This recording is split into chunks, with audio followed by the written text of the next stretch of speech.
ก็มีแต่ว่าเนาะถ้าว่าผู้รักผู้ใหญ่คนใด เห็น ทางประตู เนาะ นั่นแหละ สอดตัดแว่นตัดอะไรให้เราก็ได้เนาะ มันบ่เห็นนะพี่น้องเอ้ย ตอนบ่เห็นหุง บ่เจ้าบ่จะจับเลยนี่ก็มีแต่ว่าถ้าว่าทางผู้รักผู้ใหญ่คนใดอยากช่วยเราเนาะบ่ว่าสิเป็นเรื่องข้าวน้ำจำปาบ่พอได้ให้เรา กิน กินอยู่นั่นแหละก็คือบ่เท่านี่ น้ำ ก็ อะไรก็มันน้ำ น้ำเนาะ นี่แหละจำเป็น นักเลง ก็ขึ้นประคอพระเจ้าหรือพึ่งนั่นแหล้ว น้ำกินน้ำอาบเนาะ แม่น ไม่ได้ไปคอเขาเบิด ขอเขา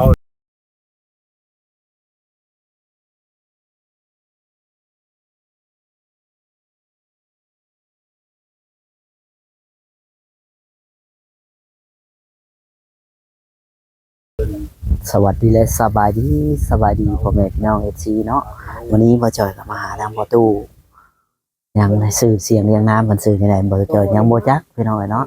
พาพ่อแม่พี่น้องเข้าไปเบิ่งไปชมนํกันเลยเนาะบ่จักษาเสียเวลาไปพี่น้องเอ้ยกดไลค์กดแชร์ให้เด้อ มันเอามันบ่มีเพราะสิปล่อยหมดลงออกจำนำไปก็เบิด เออ เอาว่าง่ายๆถ้าเอาดินน่ะไปจำนำไปปัวตัวเองหรือปัวเมีย พวกตัวเองนั่นแหละ ปัวตัวเอง แม่น เมียน่ะบ่ได้ผัวเลย เมียนั่นเพราะว่ามันอยู่เข้าคุณ อ๋อ อยู่ทางเข้าคุณ แลดินโตที่ประตูอยู่นี่ดินของมันซะ ดินอันนี้เนี่ยเป็นทางบ้านหาย ทางวัดเอาให้ แม่น เป็นดินรวม ทางบ้านเอาหายเป็นดินรวมทางบ้านเอาหายแล้วก็กลับมาออกซื้อเปล่านี่แหละ จักปีแล้วมันอยู่นี่ ประมาณ10 ปลายปี15 ปีได้ อืม แต่ว่าอันที่บ่ได้เฮ็ดหน้าแท้ๆนี่จักปี บ่ได้เฮ็ดงานแค่นี้4 ปีเลยแต่ก่อนไปเฮ็ดผู้เดียว เพราะว่าเฮ็ดมันก็อาศัยว่าคันรถเฮาก็ได้จ้างคันดำเฮาก็ได้จ้างแล้วเฮาได้จ้างทุกอย่างแต่ว่าก็เฮาเฮ็ดได้เพราะว่าน้ามันบ่หลาย เมื่อก่อนยังเห็นได้เนาะ แม่น อ๋อ แต่ว่าปัจจุบันนี่ฮะเฮ็ดบ่ได้แล้ว บ่ เนาะ ได้แล้ว แล้วกินนี่ให้บัดนี่ กินก็เอาไปเลย ขอทำชาวบ้านนี่บ่ ชาวบ้านบ่เฮาบ่ทันเด้ อ๋อ มันแต่ก่อนยังว่าไปรับจ้างทำงานได้ฮักกะมาฮักกะหยุดรับจ้างฮักกะหยุด2 ปีนี้ อืม แต่ก่อนไปรับจ้างเดือนกับป้า แบบ ไป ว่าแบบว่าบ่ไหวแล้วก็เลยปะ แม่นมันไปว่าป้าไปหากิน5อย่างอะไรมากเอาเงินตัวนั้นแล้วมาจุนเจือว่าซั่นซะ เลย ปีต่อปี ไปคอนี่ได้มื้อละจักถ้วยพอเข้า เออ ก็แบบว่าท่านเทื่อก็ไปขอยืมคือกูมือนี่ขอโลดแล้ว พอเลยปัจจุบันนี่ แม่น ได้บ่ มันบ่ทันก็ได้ เพิ่นให้ แต่เทื่อสมมุติว่า10 โลสิเฮาก็10 มื้อเฮาอยู่ได้ อ๋อ เอาผู้เดียวเนาะมื้อละโลก็บ่เบิดดอก เหลือเพื่อเนาะ แม่น ตัวเดียวเหลือเพื่อ บ่กินไปตาก็บ่รู้ อา ก็ ใช่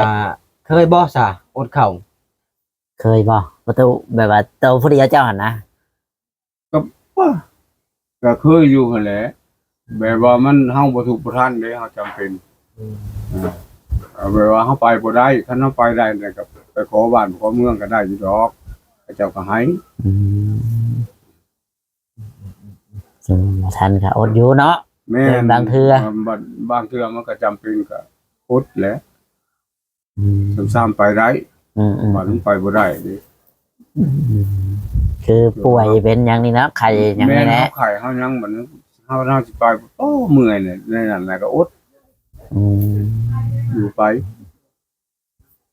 และปัจจุบันนี่น้ำในใช้ให้บัดนี่ ขอ นำในก็ขออีก ขอ เรื่องการวัดใจ ตะกี้นี่ใช่ขอใส่กอกของเพิ่นในนี้ อันนี้ก๊อกเนาะเพลงเดี๋ยวจะขออยู่แล้วแถวเพื่อนใกล้นี่เราก็ให้เดี๋ยวตุ๊กนั่นก็ เลยน้ำกินได้จ้ะ นั่งกินก็ขอน้องเขาหั่นแหล้วซื้อขอซื้อน้องเขาผู้เขาเอามาแหละก็ขอน้องเขาบางเทื่อเขาขอเงินบางเทื่อเขาก็บ่เอาเงินเขาก็ให้ซื้อๆกิน ทุกหนึ่งนี่ก็ได้หลายมื้อเติบเด้เนาะ ตุ๊กหนึงหาประมาณ5 มื้อ อืม เพื่อนเกือกับหมู่กูมาลูกหลานมาอาก็น้อยนักดอกมาก็ได้ แล้วยามเป็นเรียกเป็นงานเพิ่นก็ฮอดเจ้าบ่คนในบ้าน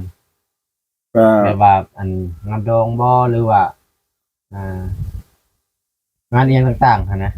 ก็บางเทื่อก็ฮอดบางเทื่อก็บ่ฮอดกันฮอดไป อืม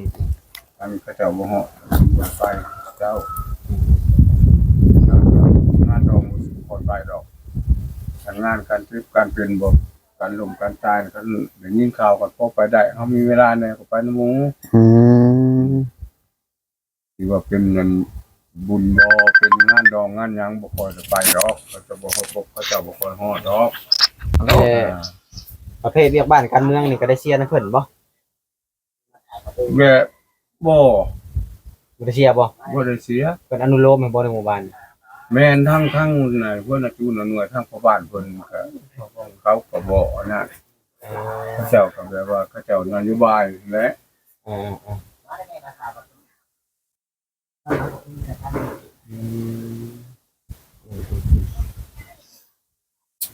แต่ว่าเจ้านี่มีชัมมโนเนาะพ่อตู่ มีขอขึ้นนำเขาเจ้าขอขึ้นน้ำหลานขึ้นน้ำน้องน้ำหลาน แต่ว่าเป็นชื่อของเจ้าเองบ่หรือชื่อน่ะอยู่นำเพิ่น ชื่อก็ อยู่น้ำลาน อยู่อันพุ่นและในชัมโมโน ในชัมมโนเพิ่น แม่น อ๋อแต่ว่าเพิ่นเอาขึ้นน้ำว่าง่าย คนเอาขึ้นน้ เจ้าของบ่มีเป็นของตัว ำ เอง บ่มีของเป็นของตัวเองขึ้นแปลว่าเพราะว่าบ่เป็นคนตกหล่น แม่นใครบ่ได้เป็นคนตกหล่นนั่นแหละ เพิ่นเอาขึ้นน้ เป็นใครอยู่เนาะ ำแม่น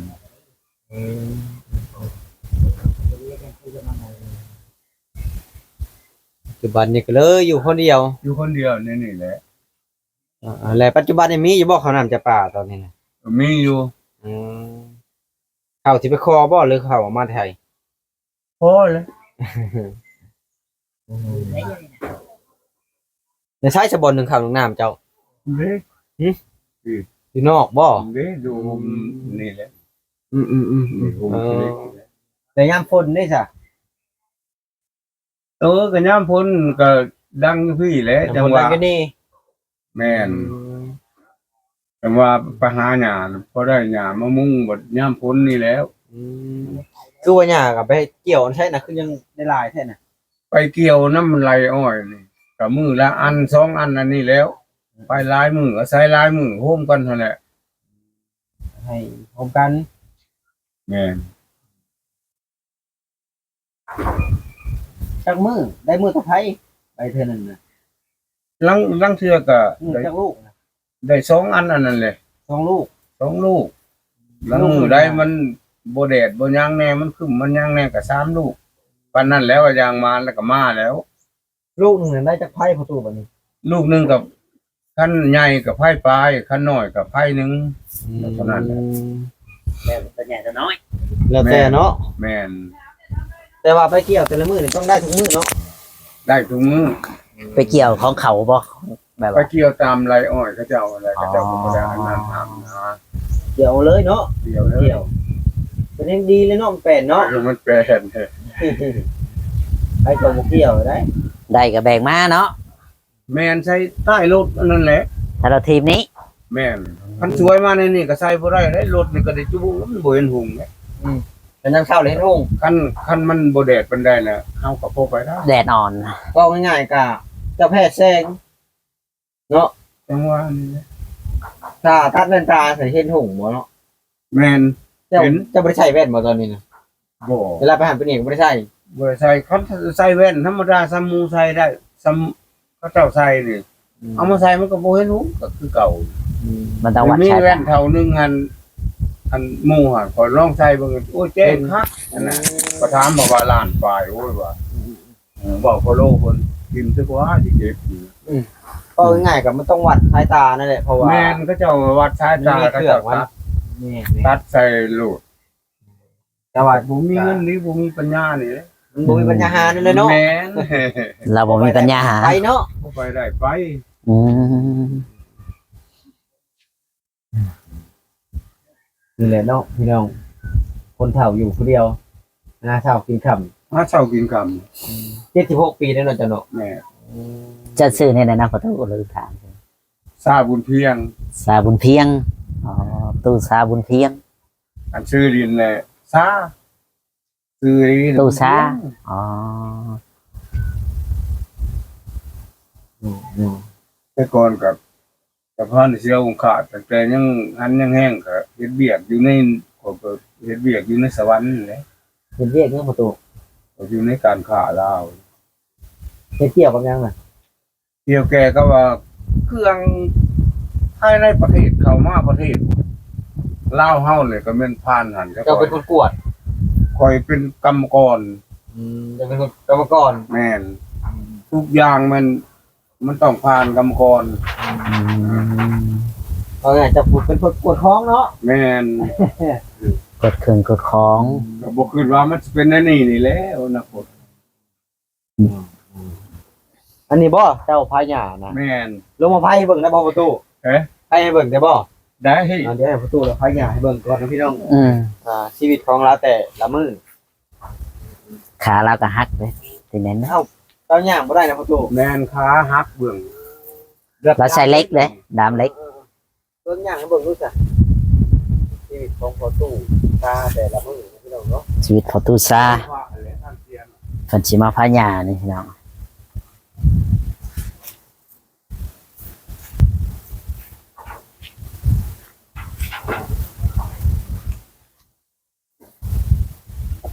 แต่ละมือกับพาญาแบบนี้ได้เนาะงอมๆคนเดียว นี่เนาะเรียกแต่ละมื้อ แม่น ได้มื้อละจักไผนี่ประตู ลังมือก็3ไผ4ไผ อืม 3ไผ4ไผ แม่น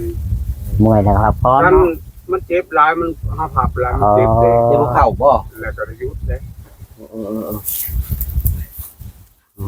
ปวดหลายครับก็หยุด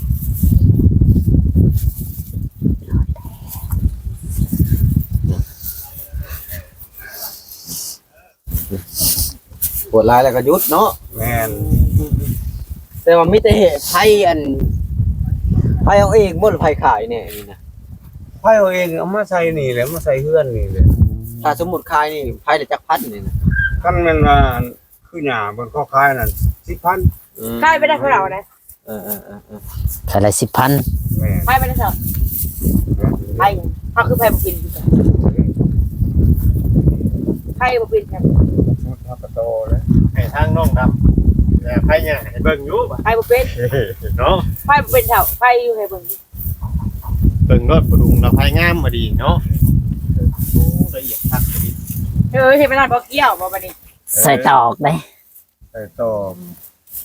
ไผละเอียดคัก เราลองบุกดูค่ะมาลองบุกดู นาบ่เวียงนาบ่ มาลองบุกดูแล้วก็ดู ซื้อน้ำร้อนไม่ที่แน่นเมืองมุงกระตอบจัง เจ้าเคยบ่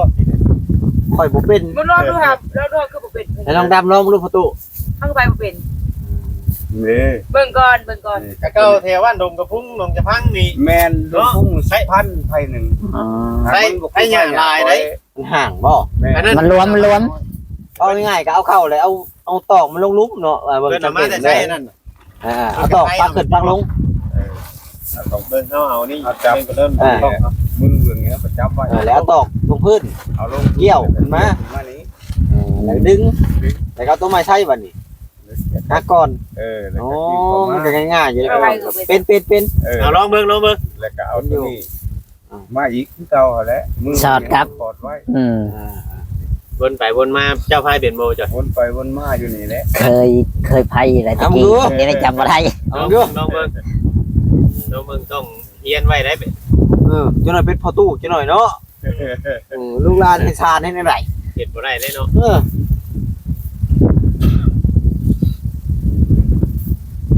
บุปิน มันสุดแล้วเฮาก็ต่อโลดแล้ว คือต่อนี่บ่ได้มัดตอกบ่ บ่เอาเน็บลงโลด บ่รุดบ่ บ่รู้ ตอกคือสั่นเนาะ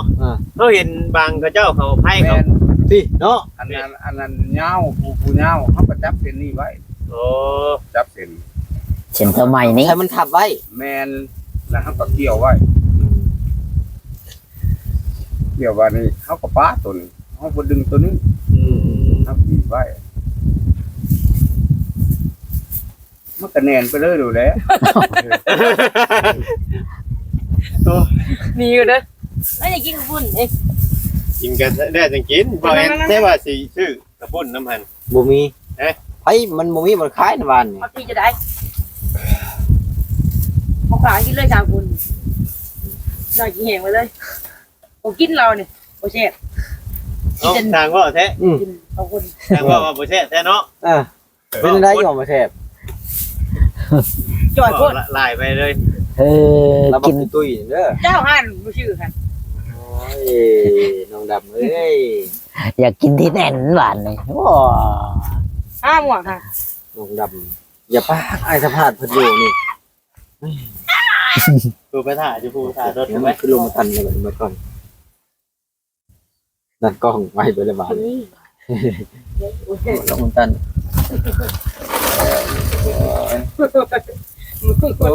มีแนวมาดอยู่แล้ว เจ้ายืนในบุคคลนี่เป็นอยู่คนเดี๋ยวเราดูดีคนมาแล้วเขาเรียกเรากระเทินในเป็นอยู่คนนี่ โอเค บ่ได้กระแดด เล่นพงคือ ถึกตาหมู่ได้บ่ยิงบ่สิกระแดดอ๋อ ดีคนเดี๋ยว แล้วบ้านหลังนี้มันเป็นของบ้านประตูนี่นะ บ้าน บ้า เจ้าน นี่ นี่ แต่ก่อนนั้น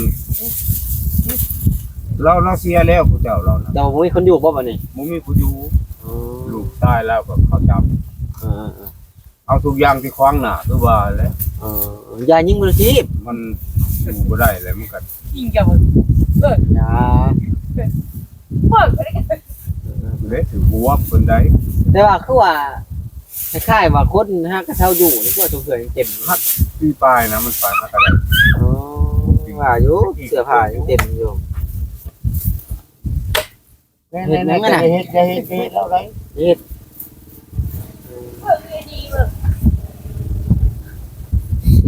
น้องดำพี่น้องเอ้ยอันตรายขนาด กินหนัง